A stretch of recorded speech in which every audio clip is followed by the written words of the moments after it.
Hello बच्चों, आज की इस क्लास में हम chapter 1 knowing our numbers class 6 maths NCERT book में फर्स्ट चैप्टर के टॉपिक करेंगे कन्वर्जन्स। अब अगर हमें एक यूनिट से दूसरे यूनिट में कन्वर्ट करना कैसे होता है वो हम इस क्लास में सीखेंगे।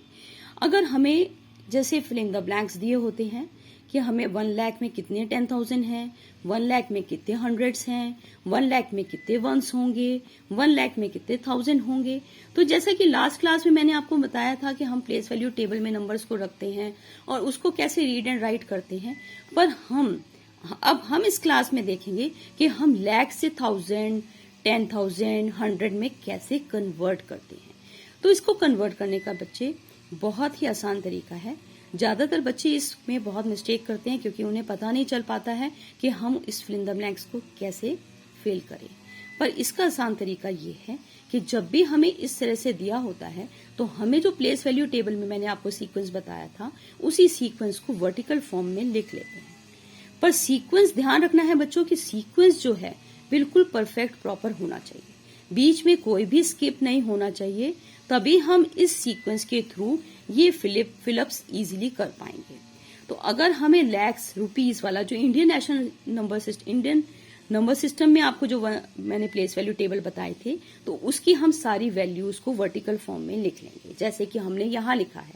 अब यहाँ हमने क्या लिखा, लैक्स, 10,000, 1000, 100, टेंस, वंस।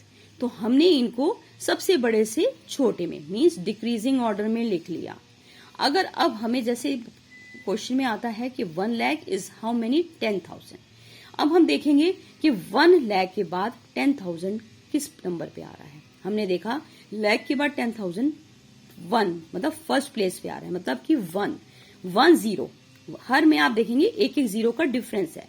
तो लाख से 10,000 में सिर्फ 1 0 का डिफरेंस है, इसीलिए हम यहाँ पर लिख देंगे 1 0 वाला नंबर, मतलब 1 और 1 0। अगर सिमिलरली हमसे पूछा जाए कि 1 लाख में कितने हंड्रेड्स हैं, तो आप 1 लाख से काउंट करो 100 तक, कितने हो जाते हैं 1 2 3। इट मीन्स कि 1 लाख में 1 के बाद हम 3 0 लगाएंगे, उतने हंड्रेड्स होते हैं। सिमिलरली अब नेक्स्ट क्वेश्चन में हमें पूछा जाए कि 1 लाख में कितने वंस हैं, तो लाख के बाद आप काउंट करो वंस कहां पर आता है, 1 2 3 4 5। तो हम 1 लाख में हम कितने वंस होंगे, 1 के बाद 5 0 लगा देंगे, उतने वंस होंगे। सिमिलरली हमसे अगर कोई पूछे कि 1 लाख में कितने 1000 हैं, तो हम 1 लाख के बाद 1000 काउंट करेंगे, कितने पोजीशन पे आता है। हमने देखा लाख के बाद 1000 आता है 1 और 2 पोजीशन पे, तो 1 के बाद हम 2 0 लगा के इट मीन्स 1 लाख में 100,000 होते हैं। तो बच्चों मुझे लगता है इस एग्जाम्पल से आपको अच्छे से समझ में आ गया होगा। इसके लिए हम एक और एग्जाम्पल लेते हैं जो कि है इंटरनेशनल नंबर सिस्टम का।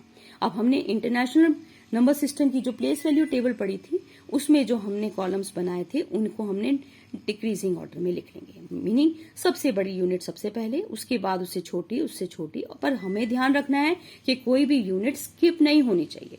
और इस सीक्वेंस में आप देखेंगे कि यह वर्टिकुलरली हम जब इस नंबर्स को लिखते हैं तो हमें दिखता है कि हर में 0 0 का डिफरेंस है, एक एक जीरो कम होता जा रहा है। अब इस सिचुएशन में अगर हमसे क्वेश्चन आता है पूछने को कि 1 मिलियन में कितने 1000 होते हैं, तो मिलियन के बाद आप देखिए कि 1000 कहाँ पे आता है, कौन सी पोजीशन पे। हमने देखा 1000 आता है 1 2 3, इट मीन्स 3 0। तो 1 के बाद हम 3 0 लगाएंगे और 1000 लिख देंगे। सिमिलरली हमसे पूछते हैं कोई कि 1 मिलियन में कितने 100 होते हैं, तो हम 1 मिलियन के बाद 100 कितने प्लेस पे आता है काउंट करेंगे, 1 2 3 4, इट मीन्स 4th प्लेस पे आता है, तो हम 1 के बाद 4 0 लगा देंगे और 100 लिख देंगे। अगर हमसे कोई पूछता है कि 10,000 में कितने टेंस होते हैं, अब 10,000 से हम काउंट कर लेंगे 10th प्लेस कितने पे आता है, तो 10,000 के बाद टेंस आता है 1 2 3, तो इट मीन्स 1 के बाद 3 0 1000 टेंस, तो 1/10,000 इज 1000 टेंस। इसी तरीके से बच्चों अभी तो हमने ये देखा कि हम किस तरह से नंबर्स को कैसे इंडियन और इंटरनेशनल सिस्टम में फिलअप्स को फिल कर सकते हैं with the help of this method.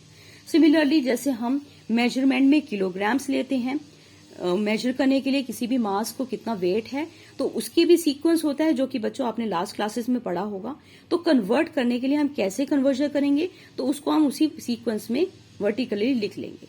Meaning सबसे बड़ी यूनिट सबसे पहले, उसके बाद उससे छोटी, उससे छोटी, उससे छोटी। और आप देखेंगे कि इस सीक्वेंस में हर यूनिट एक में डिफरेंस जो है जीरो, एक जीरो का डिफरेंस है। अब इस तरह के क्वेश्चन में आप देखोगे सबसे पहले किलोग्राम, फिर हेक्टोग्राम, फिर डेकाग्राम, फिर ग्राम, डेसीग्राम, सेंटीग्राम, मिलीग्राम। अब इस सिचुएशन में एक यूनिट से अगर हमें दूसरी यूनिट में कन्वर्जन आती है, जैसे कि 1 kg में हमसे कोई पूछता है कि कितने डेसीग्राम्स हैं, तो 1 kg के बाद हम देखेंगे डेसीग्राम कितने प्लेस पे आ रहा है, 1 2 3 4। तो 1 के बाद 4 0 लगा देंगे तो वो उतनी प्लेस पे डेसीग्राम आएगा, मतलब कि 10,000 डेसीग्राम। अब 1 kg में 1 किलोग्राम में कितने ग्राम है, तो 1 किलोग्राम के बाद ग्राम कितने पोजीशन पे आएगा, 1 2 3 पोजीशन पे, तो 1 के बाद 30 मीन्स 1000 ग्राम।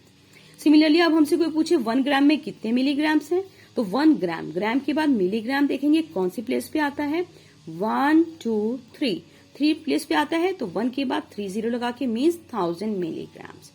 और 1 डेसीग्राम में कितने सेंटीग्राम्स हैं, तो 1 डेसीग्राम के बाद सेंटीग्राम देखेंगे कौन से प्लेस पे आ रहा है, 1 प्लेस पे आ रहा है, तो 1 के बाद 1 0 लगाएंगे तो 10 सेंटीग्राम्स के बराबर हो। अब 1 डेकाग्राम में कितने डेसीग्राम है, अब डेकाग्राम आता है यहाँ पे और डेसीग्राम यहाँ पे आता है, तो हम काउंट करेंगे कि कितने प्लेस का डिफरेंस है। तो हमने देखा 1 और 2, तो इट मीन्स 2 प्लेस का डिफरेंस है, तो 1 के बाद 2 0 लगाएंगे, तो it means 1 decagram is 100 decigram. तो बच्चों इस वीडियो में आज तक इतना ही इस क्लास में हम करेंगे। नेक्स्ट टॉपिक हम नेक्स्ट क्लास में कंटिन्यू करेंगे। तो आई होप जो हमने टॉपिक इस क्लास में पढ़े हैं वो आपको इन एग्जाम्पल से अच्छे से समझ में आ गए होंगे। तो आज के लिए बस इतना ही, नेक्स्ट टॉपिक के लिए नेक्स्ट वीडियो। Thank you.